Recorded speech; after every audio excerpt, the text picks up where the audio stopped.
भारत माता की। भारत माता की। भारत माता की।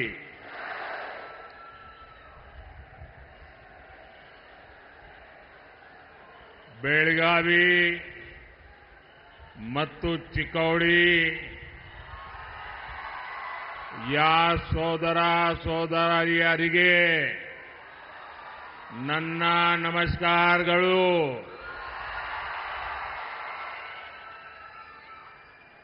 ताई भुवनेश्वरी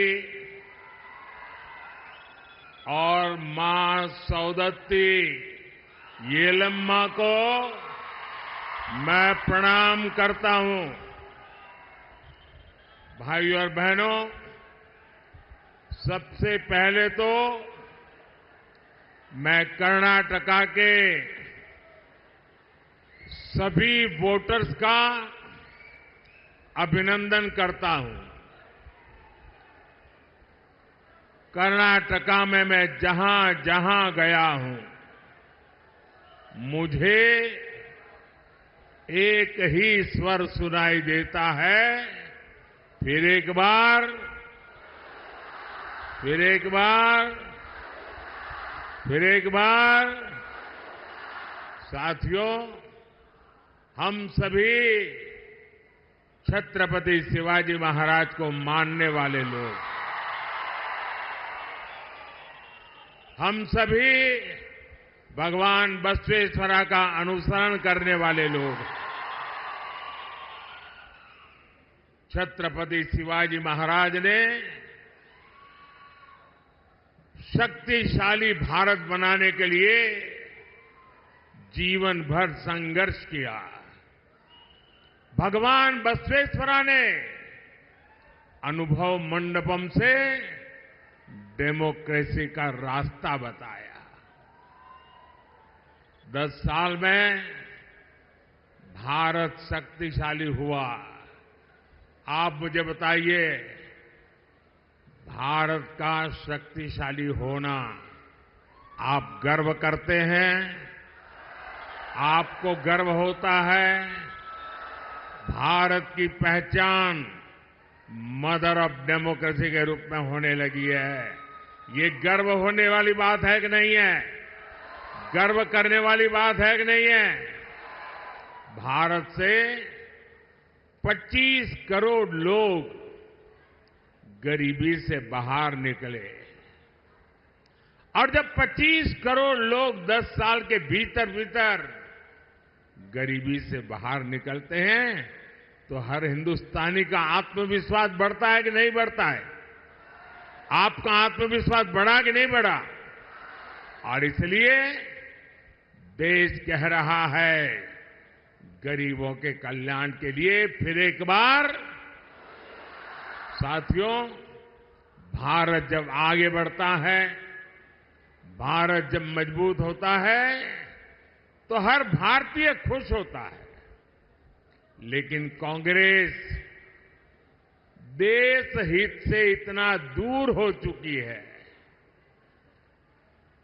परिवार हित में इतनी उलझ गई है कि उसे देश की उपलब्धियां अच्छी नहीं लगती है। अब आपको याद होगा, कांग्रेस ने HAL को लेकर कितना झूठ फैलाया, कितना झूठ फैलाया। कांग्रेस ने कोरोना काल को याद कीजिए। कोरोना काल में भारत की जो मेड इन इंडिया वैक्सीन थी, कोरोना की जो वैक्सीन थी, उस पर भी विरोध पैदा कर दिया। उसका भी यहां तक कह दिया ये तो भाजपा वैक्सीन है। भारत की हर सफलता पर उनको शर्म आने लगी है, और जैसे उनको भारत के वैक्सीन पे भरोसा नहीं, लोगों को उलझन में डालने की कोशिश की, उन्होंने ईवीएम के बहाने पूरी दुनिया में भारत की डेमोक्रेसी को बदनाम करने की कोशिश की। अभी 2 दिन पहले ही सुप्रीम कोर्ट ने ये कांग्रेस वालों को और उनकी पूरी टोली को ऐसा करारा तमाचा मारा है, ऐसा करारा तमाचा मारा है। सवाल ये है, आखिर कांग्रेस देश का नुकसान होने वाली बातों पर झूठ फैला करके लोगों में विश्वास तोड़ने का काम किसके इशारे पर कर रही है? कांग्रेस के नेताओं ने ईवीएम पर तो झूठ बोला है और देश का हर नागरिक कहता है कितने महत्वपूर्ण विषय पर झूठ बोल करके आपने देश के लोकतंत्र को बर्बाद करने का षड्यंत्र किया है। आपको देश की माफी मांगनी चाहिए। साथियों, पिछले 10 वर्षों में बीजेपी एनडीए सरकार ने देश के नागरिकों की ईज ऑफ लिविंग के लिए बहुत काम किया है। इसका एक बड़ा उदाहरण है भारतीय न्याय संहिता। ये कांग्रेस वाले मानसिक रूप से अंग्रेजों की गुलामी में ही जी रहे थे, वो इससे बाहर ही नहीं आ पा रहे थे।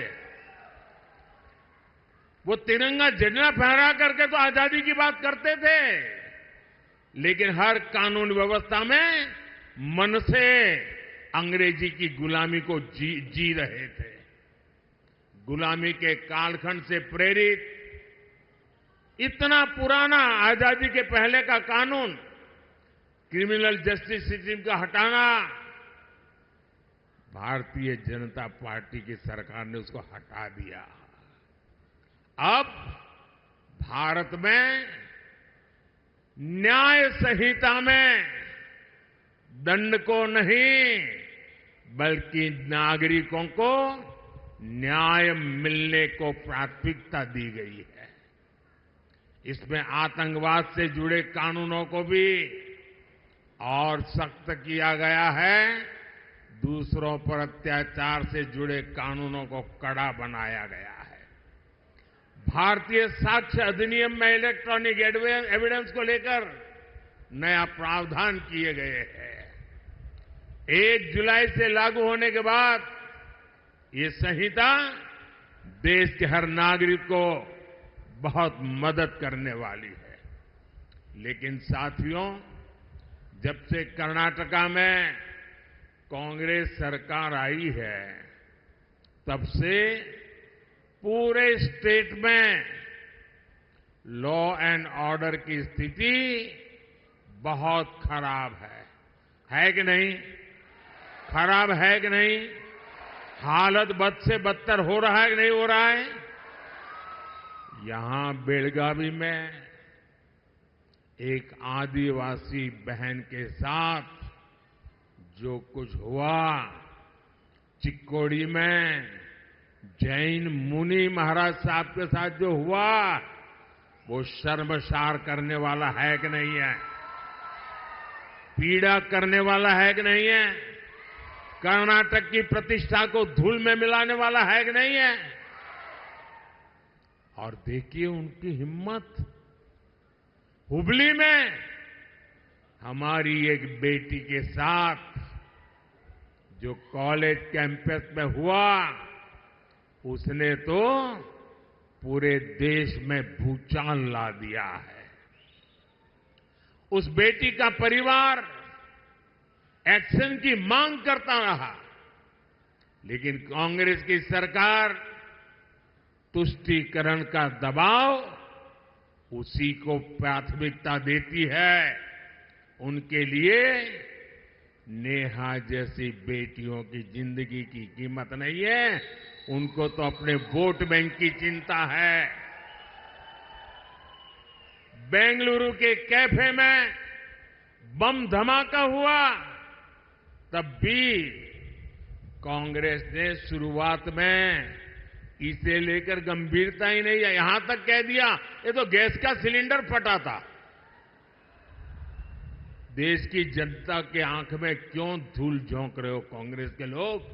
अगर तुमसे नहीं बनता है तो छोड़ करके घर चले जाओ।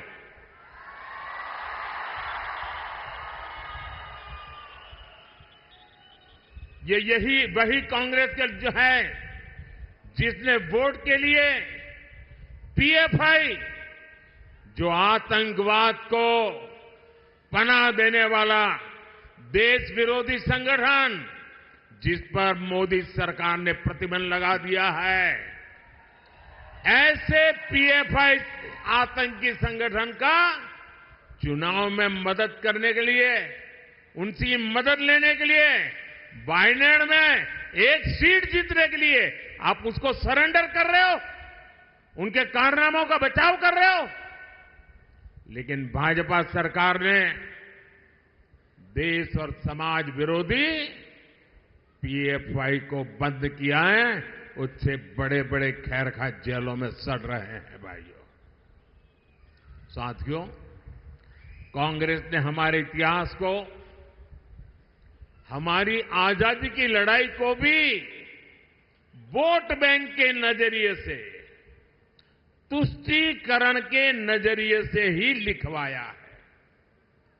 और आज भी ये कांग्रेस के शहजादे उसी पाप को आगे बढ़ा रहे हैं। आपने कांग्रेस के शहजादे का एक ताजा बयान जरूर सुना होगा। ये शहजादे का कहना है कि भारत के राजा, भारत के महाराजा ये अत्याचारी थे, ये गरीबों की जमीन छीन लेते थे, जब मर्जी पड़े तब उनका सब हड़प कर लेते थे। कांग्रेस के शाहजादे ने छत्रपति शिवाजी महाराज, कित्तूर की रानी चिन्नम्मा जैसे महान व्यक्तित्व का अपमान किया है। इनका सुशासन, इनकी देशभक्ति आज भी हम सभी को प्रेरित करती है। जरा शाहजादे को पता है क्या मैसूरू राजघराने का योगदान? उनको याद नहीं रहा। मैसूरू राजघराने को आज पूरा देश गर्व के साथ देखता है कि नहीं देखता है। साथियों, कांग्रेस के शाहजादे का बयान सोच समझकर वोट बैंक की राजनीति करने के लिए, तुष्टीकरण के लिए दिया गया बयान है। याद रखिए, शाहजादे ने राजा महाराजा को बुरा भला कह दिया, उनकी तो आलोचना कर दी, लेकिन भारत के इतिहास में जो अत्याचार नवाबों ने किए, निजामों ने किए, सुल्तानों ने किए, बादशाहों ने किए, उसकी बात पर तो शाहजादे के मुंह पर ताला लग जाता है, बोलती बंद हो जाती है और राजा महाराजाओं को गालियां दे रहे हो, उनको अपमानित करते हो। कांग्रेस को औरंगजेब के अत्याचार याद नहीं आते, जिसने हमारे सैकड़ों मंदिरों को तोड़ा, अपवित्र किया। कांग्रेस तो औरंगजेब का गुणगान करने वाली पार्टियों के साथ खुशी से गठबंधन करती है। इनको वो लोग याद नहीं आते जिन्होंने देश भर में हमारे तीर्थों को तहस नहस किया, लूटपाट की, हत्याएं की, गौ हत्याएं की, इनको वो नवाब याद नहीं आए जिन्होंने भारत के विभाजन में बहुत बड़ी भूमिका निभाई। कोई कल्पना कर सकता है क्या बनारस के राजा के बिना बनारस हिंदू विश्वविद्यालय की स्थापना संभव हो सकती थी? क्या महारानी अहिल्याबाई होलकर ने मंदिरों का पुनर्निर्माण कराकर हमारे आस्था स्थलों की रक्षा की या नहीं की? मैं गुजरात से आता हूं, मेरा गांव गायकवाड़ स्टेट में पड़ता है। ये बड़ौदा महाराजा थे जिन्होंने बाबा साहब आंबेडकर की प्रतिभा को पहचाना था, उनको बड़ौदा बुलाया, उनकी शक्ति को पहचाना और बाबा साहब आंबेडकर को विदेश पढ़ने के लिए भेजने का काम गायकवाड़ महाराजा ने किया था। ये कांग्रेस के शाहजादे को इन राजा महाराजाओं का योगदान याद नहीं आता है, लेकिन वोट बैंक की राजनीति के लिए वे राजा महाराजाओं के खिलाफ बोलने की हिम्मत करते हैं, नवाबों के खिलाफ, बादशाहों के खिलाफ, सुल्तानों के खिलाफ एक शब्द बोलने की उनमें ताकत नहीं है। कांग्रेस की तुष्टीकरण की मानसिकता अब देश के सामने खुल करके सामने आ रही है और यही मानसिकता कांग्रेस के मैनिफेस्टो में भी झलकती है।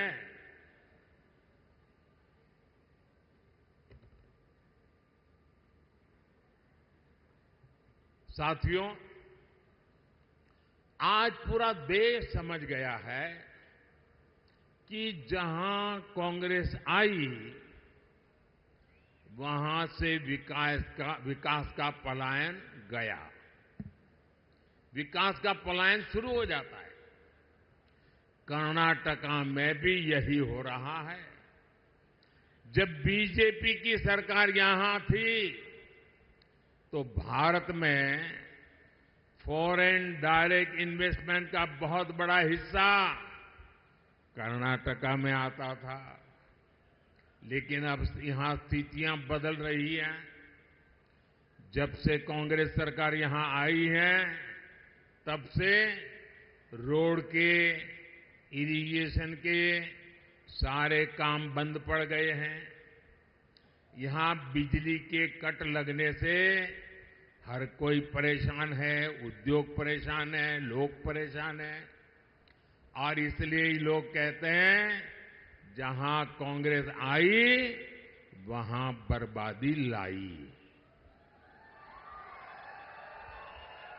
साथियों, हमारा देश छोटे किसानों का देश है।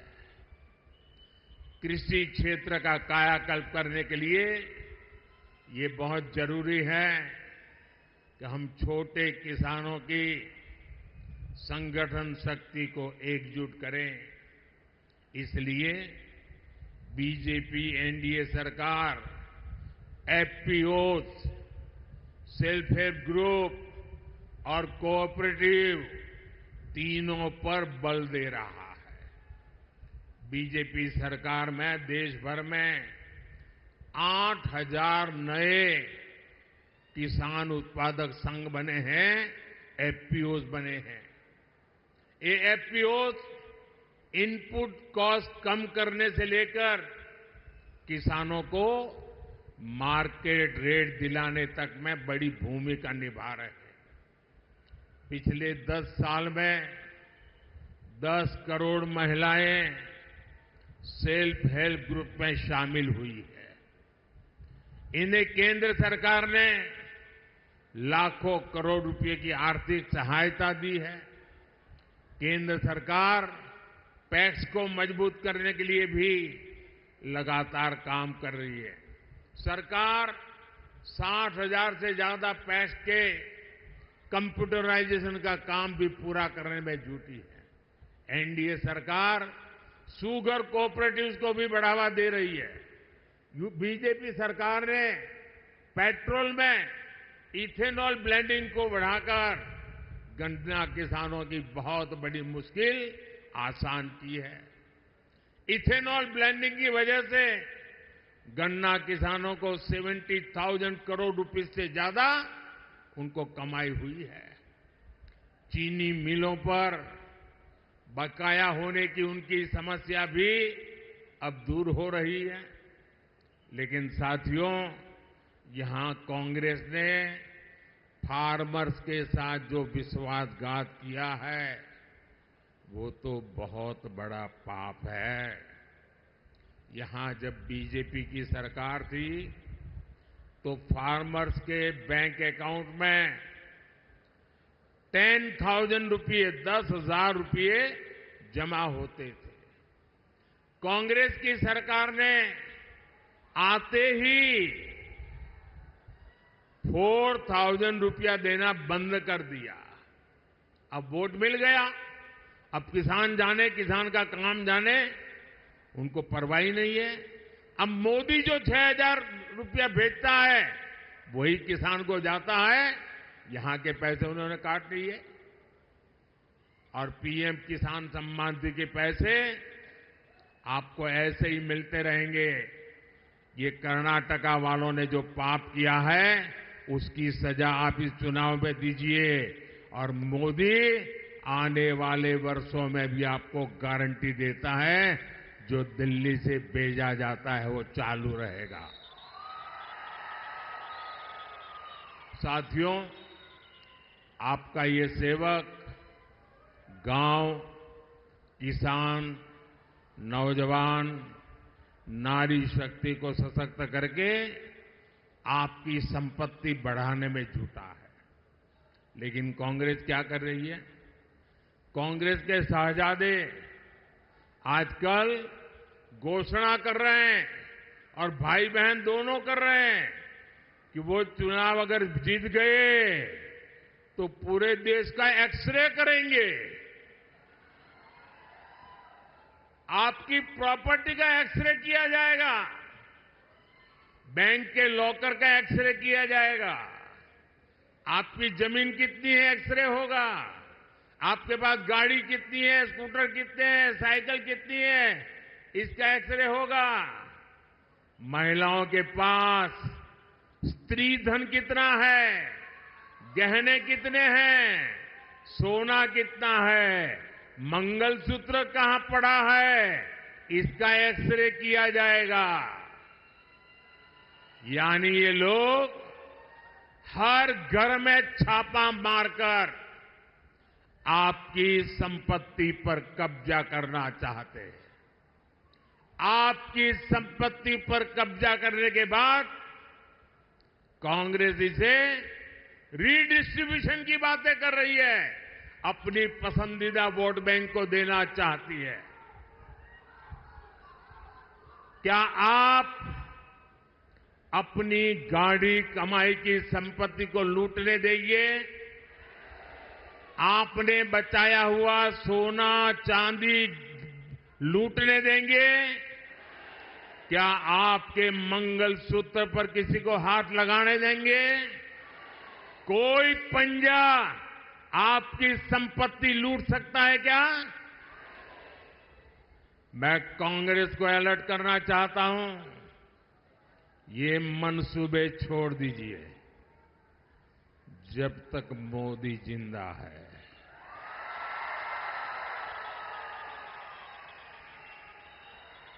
ये आपके मंसूबे में पार नहीं होने दूंगा। ये आपके खेल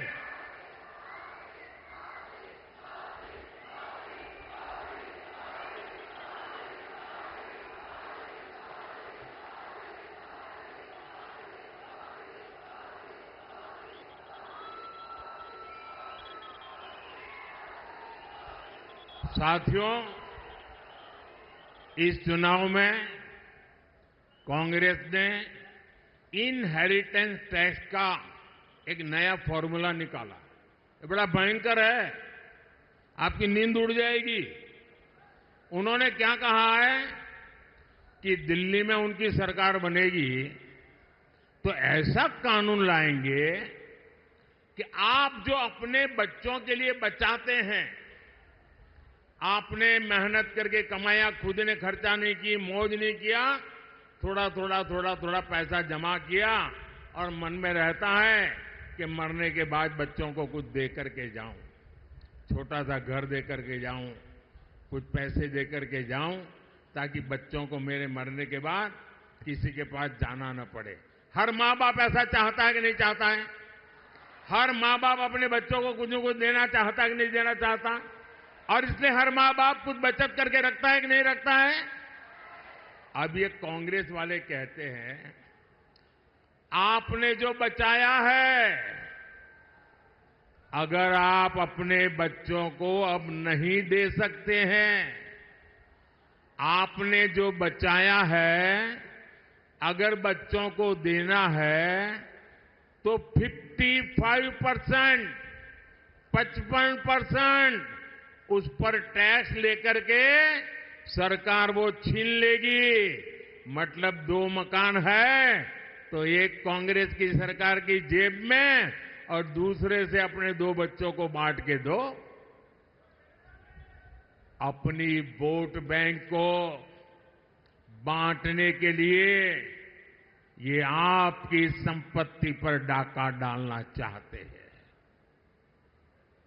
क्योंकि उन्होंने घोषणा की है कि इस देश की संपत्ति पर पहला अधिकार किसका है, उनकी वोट बैंक का है। ये डॉक्टर मनमोहन सिंह जी भी कह चुके हैं। मैं कर्नाटका के सभी लोगों से पूछना चाहता हूं, मैं आपके माध्यम से देशवासियों को पूछ रहा हूं, क्या आप ऐसा होने देंगे? ऐसा कानून लाने वालों को आने देंगे? ऐसी सोच वाली कांग्रेस को सजा देंगे? इस चुनाव में हर बूथ में उनको चुन चुन कर साफ करेंगे? भाइयों और बहनों, बीजेपी कित्तूर रानी चेन्नम्मा से प्रेरणा लेती है। इसलिए एनडीए सरकार ने सेना के हर मोर्चों को महिलाओं के लिए खोल दिए हैं। बेलगांव में तो संगोली रायन्ना सैनिक स्कूल भी बना है। हमारी बेटियां भी अब सैनिक स्कूलों में पढ़ पा रही है। बीजेपी सरकार की नीतियों की वजह से सेंट्रल पुलिस फोर्सेज में महिलाओं की संख्या अब 2 गुनी से भी अधिक हो चुकी है। साथियों, आपका सपना ही मोदी का संकल्प है।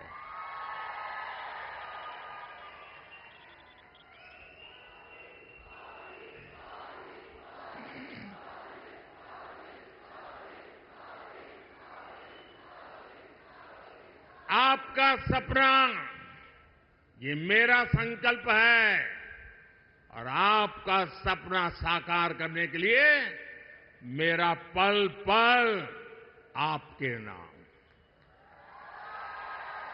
मेरा पल पल देश के नाम। 24/7 फॉर 2047 ये मोदी का वादा है। और इसलिए हमारे भाइयों बहनों, इस चुनाव में दिल्ली में मुझे कर्नाटका से मजबूत समर्थन की जरूरत है। मैं आज आपके पास कुछ मांगने के लिए आया हूं। मैं आपसे आशीर्वाद मांगने के लिए आया हूं। और इसलिए इस चुनाव में बेलगावी से हमारे बहुत पुराने साथी जगदीश शेट्टर जी को और चिकोड़ी से हमारे अन्ना साहेब शंकर जोले जी को ज्यादा से ज्यादा वोट दीजिए। और आप जब इनके लिए कमल के निशान पर बटन दबाएंगे ना, जब आप कमल के निशान पर बटन दबाएंगे तो वोट सीधा सीधा मोदी के खाते में जाएगा।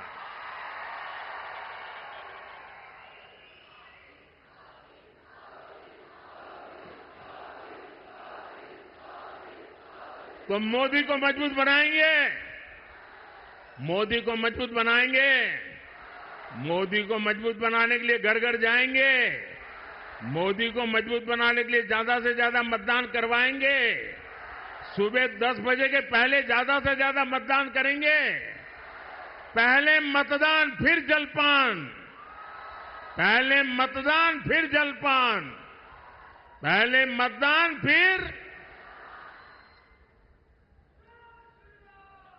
आपसे मेरा आग्रह है, हमें सारे पुराने रिकॉर्ड तोड़ने हैं और हर पोलिंग बूथ जीतना है। जीतोगे? हर पोलिंग बूथ जीतोगे? अच्छा, मेरा एक काम करोगे? जरा हाथ ऊपर करके बताओ तो बताओ। मेरा एक काम करोगे? ये मेरा पर्सनल काम है, करेंगे? ये चुनाव वाला काम नहीं है, करेंगे? पक्का करेंगे? एक काम करना, घर घर जाइएगा और हर घर में जाके कहिएगा कि मोदी जी आए थे, मोदी जी ने आपको नमस्कार भेजा है। मेरा नमस्कार पहुंचा देंगे? जब मेरा नमस्कार आप पहुंचाएंगे ना, तो हर परिवार मुझे आशीर्वाद देगा और हर परिवार का आशीर्वाद मेरे लिए एक नई ऊर्जा बन जाता है। और जब नई ऊर्जा बन जाता है तो मैं पूरी शक्ति के साथ आपके सपनों को साकार करने के लिए अपनी जिंदगी खपा देता हूं। और इसलिए मुझे आपके आशीर्वाद चाहिए। मेरे साथ बोलिए, भारत माता की, भारत माता की, भारत माता की। बहुत बहुत धन्यवाद।